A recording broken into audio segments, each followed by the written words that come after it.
Facebook profile delete করার পুরনো যে পদ্ধতি আছে সেটা কিন্তু অনেক আগে বাতিল হয়ে গেছে। সো আজকের ভিডিওতে আমি আপনাদেরকে একদম সম্পূর্ণ নতুন নিয়মে কিভাবে আপনার ফেসবুকের প্রোফাইলটাকে ডিলিট করতে পারেন আজকের ভিডিওতে মূলত সেই প্রসেসটা আপনাদেরকে দেখাবো। চলুন শুরু করি। প্রথমে আপনারা যে কাজটা করবেন, আপনাদের স্মার্টফোন থেকে ফেসবুকের অ্যাপে চলে যাবেন। অ্যাপে আসার পর আপনারা বাম পাশে দেখতে পারবেন 3 লাইন্স রয়েছে। ওকে, 3 লাইন্স এখানে ক্লিক করবেন। ক্লিক করার পর নিচের দিকে একটা অপশন দেখতে পারবেন সিকিউরিটি অ্যান্ড প্রাইভেসি নামে। ওকে, এই সিকিউরিটি অ্যান্ড প্রাইভেসিতে ক্লিক করবেন।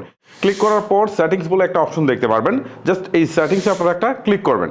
ক্লিক করার পর এরকম একটা ইন্টারফেস আসবে। এখান থেকে পার্সোনাল ডিটেলস করে একটা অপশন আছে, দেখেন এই পার্সোনাল ডিটেলসে ক্লিক করবেন। ক্লিক করার পর আবার নিচের দিকে দেখবেন পার্সোনাল ডিটেলস করে একটা অপশন আছে, আবার নিচের দিকে পার্সোনাল ডিটেলসে ক্লিক করবেন। ক্লিক করার পর এখান থেকে অ্যাকাউন্ট অনারশিপ অ্যান্ড কন্ট্রোল নামে একটা অপশন আছে, দেখেন অ্যাকাউন্ট অনারশিপ অ্যান্ড কন্ট্রোল, এখানে ক্লিক করবেন। এখন এখান থেকে ডিঅ্যাক্টিভেশন অর ডিলিটেশন করে একটা অপশন আছে, এখানে ক্লিক করবেন।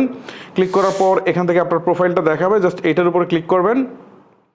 ক্লিক করার পর এখান থেকে হচ্ছে ডিঅ্যাক্টিভ অ্যাকাউন্ট আর একটা হচ্ছে ডিলিট অ্যাকাউন্ট। আপনি যদি অ্যাকাউন্টটা ডিঅ্যাক্টিভ করেন, ঠিক আছে, তাহলে সাময়িকভাবে ফেসবুকে আপনাকে কেউ খুঁজে পাবে না, বাট আপনার অ্যাকাউন্টটা থাকবে। আপনি যখনই লগ ইন করবেন আপনি তখনই কিন্তু এটাকে আবার হয়তো আপনি হাইড করে রেখেছিলেন, আবার এটাকে সামনে লাইভে নিয়ে আসতে পারবেন। এইটা হচ্ছে ডিঅ্যাক্টিভের কাহিনী।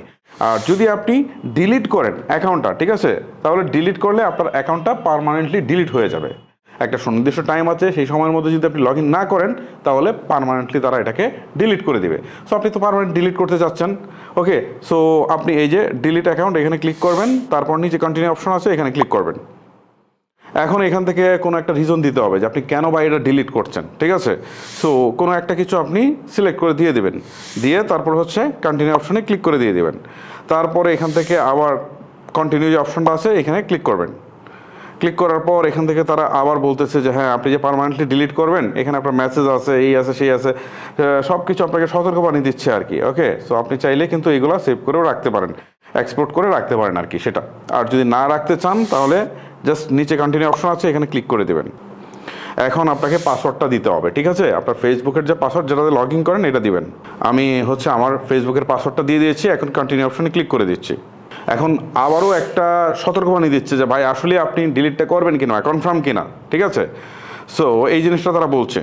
আর এখান থেকে তারা আরেকটা জিনিস বলছে যে 30 দিনের মধ্যে যদি আপনি লগ ইন করেন, ঠিক আছে, তাহলে আপনার এটা আবার চলে আসবে। আর যদি 30 দিনের মধ্যে লগ ইন না করেন তাহলে একদম চিরতরে এটাকে ডিলিট করে দিবে। ওকে, সো আমি তো সব বুঝে শুনে দিয়েছি। আবার ডিলিট অ্যাকাউন্ট এখানে ক্লিক করে দিচ্ছি। সো কাজ কিন্তু শেষ, দেখেন আমার এটা একদম বেরিয়ে চলে আসছে। এটা লগ ইন করা ছিল, এখন লগ আউট হয়ে বেরিয়ে চলে আসছে। এই হচ্ছে মূলত বিষয়। সো অলরেডি কিন্তু আমি আমার ফেসবুক আইডিটা ডিলিট করে ফেলেছি। এই হচ্ছে প্রসেস মূলত। ভিডিওটা লেন্দি করছি না, এখানে শেষ করছি। আজকের মতো আমি হিমেল বিদায় নিচ্ছি। দেখা হচ্ছে এরকম প্রয়োজনীয় ভিডিও নিয়ে। আল্লাহ হাফেজ।